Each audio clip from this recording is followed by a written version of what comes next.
way. Well, I think you're doing two things there. You're giving two new definitions for one, socialism, and now at the time you're giving a new definition of left. What you described as socialism, and correct me if I'm wrong, because it's important to, if I'm arguing against it, I know what of course.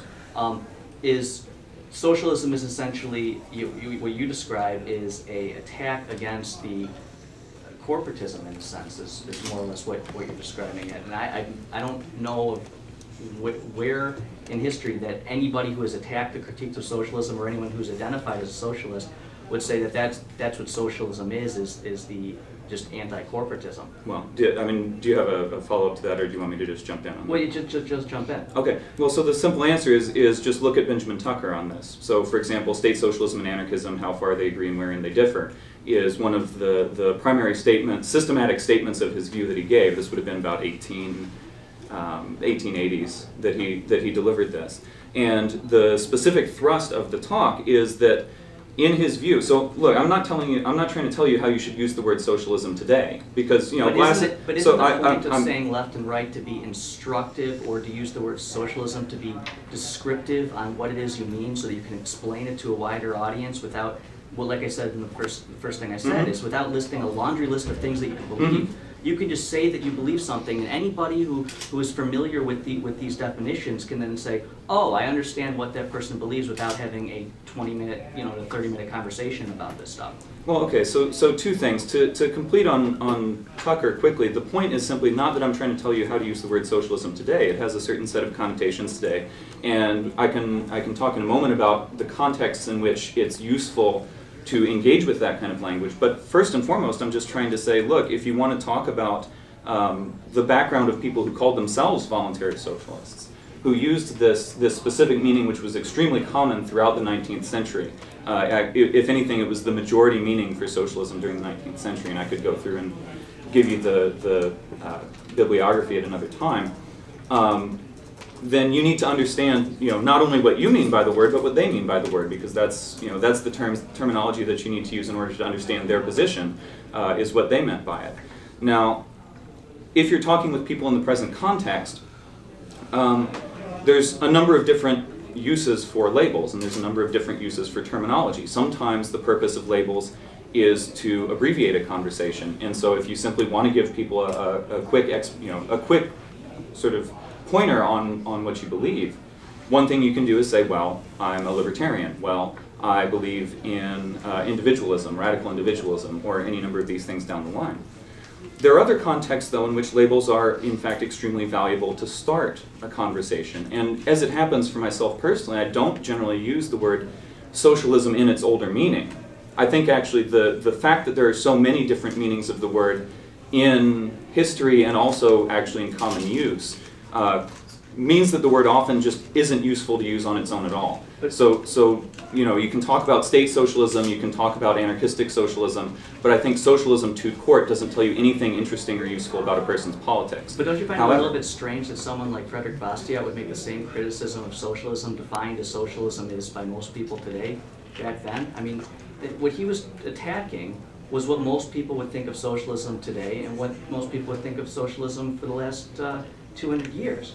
So that's what I find so surprising, that all of a sudden now we're supposed to define libertarianism as left, we're supposed to define socialism as attacking corporatism, and then you're saying that they always believe this. Well, wouldn't we expect Bastiat to be then not attacking socialism, or attacking something totally different out of the sky? Why was he attacking exactly what everyone understands it to be now? Well, Bastiat was attacking two different things. I mean, if you look at the letters that he wrote and the debates that he engaged in, there's the discussion that he has with state socialists, people like Louis Blanc, for example, who believed in not only socialistic social arrangements, meaning sort of alternatives to corporatism broadly, but also specifically statist means toward that. In Blanc's case, it was taxes on the railroad, but also engaging in debates with Proudhon, for example, the anarchist. And if you look at the debates with Proudhon, when he starts talking about Proudhon's views and Proudhon's socialism, it doesn't have anything in particular to do with state control. It has to do with interest and Proudhon's economic views about the kind of interest arrangements that would prevail in a free market. And so, Bastiat is dealing with a movement in which there are separate wings, one of them a state wing and one of them an anarchistic wing, and the critiques that he has of each one are different. So overall, what do you hope to gain by explaining your views by now saying that libertarians are left? I think you gave a lecture that libertarians were members of the left and that type of thing.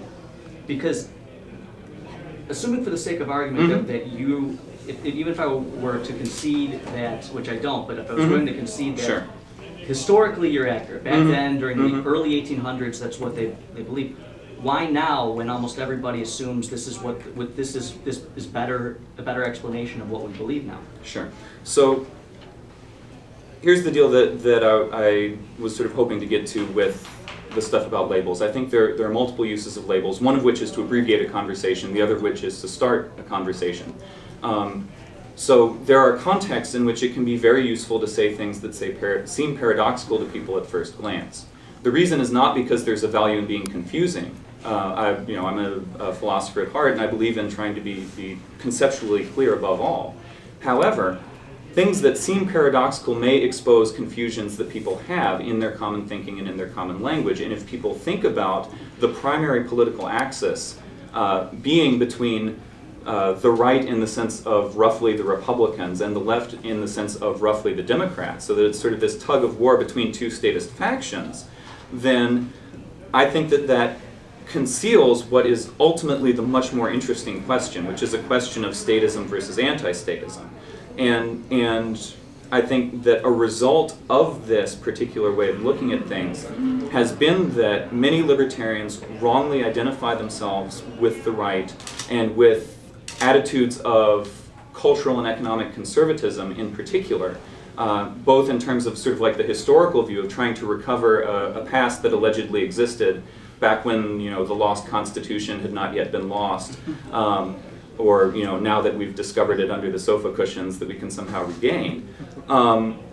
The attitude has to be not to, well, so the identification with the right has largely come about because the view wrongly is that you've got just this choice between sort of two basically statist options. You've got the statists who are kind of okay with markets on the one hand and the statists who are really down on markets on the other, on the right and on the left. If I could jump in real quick. Sure, go ahead. I mean, I started off with basically saying if you start on one end of the spectrum, you have monarchy, oligarchy, democracy, constitutional republic, and anarchy. What you have with the two parties in the United States is you have one, the Democrats, who are literally to the left of the Republicans in the fact that they argue for democracy, where it's majority rule and everything's on the table where we vote for. We will vote on absolutely anything. There are no limits to anything that we can vote for.